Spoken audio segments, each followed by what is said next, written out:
चलिए, शादी ब्याह का मौसम है तो मौसम के अनुसार हम एक बेटी के विवाह के गीत लेकर उपस्थित हुए हैं। तो चलिए गीत सुनाते हैं। काचे अम्मा तोड़ल जी पापा बगैचा कैला हो सुनामा। काचे अम्मा तोड़ल जी पापा बगैचा कैला हो सुनामा। रोजे रोजे कहल जी पापा धिया भैली पहाड़ावा।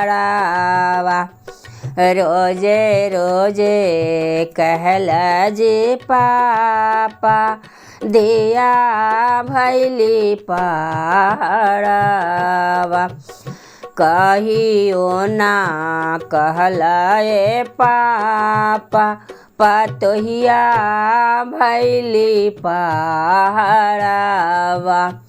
कहियो ना कहल ए पापा पतोहिया भैली पहाड़ावा।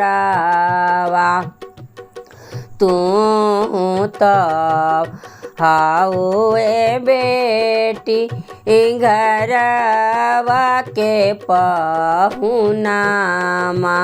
पतोहिया त हई ए बेटी घरवा के होला चामी। पतोहिया त हई ए बेटी घरवा के होला चामी। तू त हाउ ए बेटी घरवा के पहुनामा।